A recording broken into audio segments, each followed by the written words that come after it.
Ted Barris is a former journalist and author who has written extensively about the Battle of Vimy Ridge. His book, Victory at Vimy, was a national bestseller, and today he is at Vimy Ridge and joins us now. This is where we've reached him. Thanks for joining us, sir. Let's just talk about the atmosphere, getting ready for the ceremonies to unfold. What's it like there? Well, there's a lot of anticipation. Students are arriving from all over the country. I have a group from Uxbridge, Ontario, tagging along with my tour group. But there are probably 10 to 15,000 students, and then a lot of other Canadians in anticipation. But when they get here, the anticipation suddenly changes to the focus on the monument, which is glistening today in the sunshine, unlike 100 years ago when it was gray and stormy and the sleet was blowing into the faces of the Germans just beyond this position, and the Canadians marched through no man's land to take the ridge initially in about 5 hours in the 1st and 2nd Division sectors. Dramatic to be here then and to remember 100 years ago. What's it like for these students? They are so removed from the experience of a war like the First World War. Grandfathers, great-grandfathers might have participated, but what kind of reactions are you seeing from them? Well, thanks to their teachers, they're all fired up with information and maps and a sense of the topography of this place and the story of the creeping barrage, which helped the Canadians get up the ridge.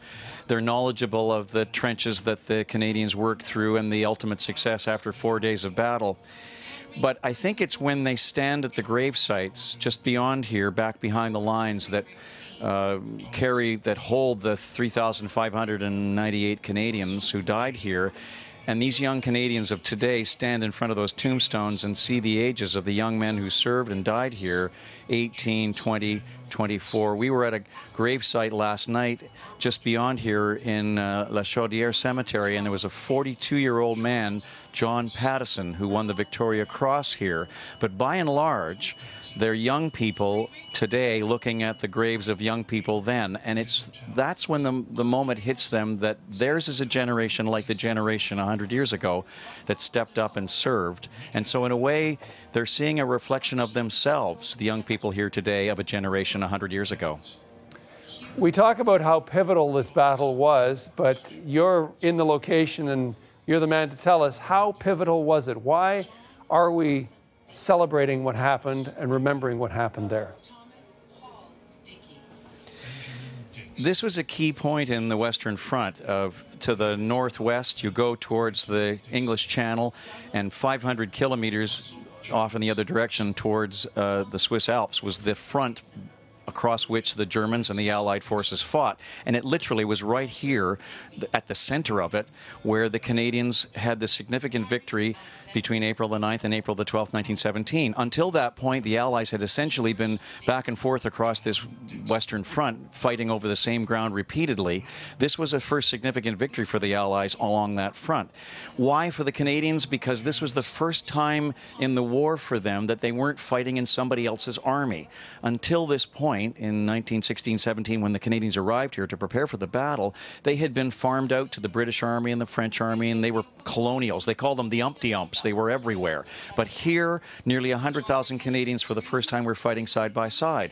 And when you read the literature of the men and women who were here and behind the lines, and they talk about not fighting for king and empire anymore, but fighting for Canada, there was a real chemistry shift in their heads and hearts, I think, that made them recognize that more was at stake here. And that's why we have come to refer to this place as the place where Canada was born. And I think it's real, it's true, when you read their memoirs and their diaries and their letters. You've written extensively, of course, about Vimy, but also about the subject of war and Canada's involvement in wars around the world. What keeps bringing you back to that subject, Ted? I think what brings us back to Vimy is the monument. Walter Allward's sculpture, especially today in the sunshine, knocks your eye out. But if you come here on a cloudy day, it's just as brooding as the clouds are overhead. But the reason to come back here is not the celebration of war or even maybe the victory. It's the acknowledgement that fairly average Canadians in both the First and Second World War, volunteers made up the principal majority of our armies, and therefore served by putting their lives at home on hold recognizing the need to address what was a threat in both wars, perceived by the Canadians in both points, and go off and serve for, in the First World War, 4 years, and in the Second World War, nearly 6. Somehow that quality in Canadians is quite distinctive and draws us to these places to remember not just the victories and the death and the loss, but also the people who served, who they were, and why they, like so many Canadians today, are typically eager to serve and help and assist and be there when needed. It was true 100 years ago, and I think it's true today.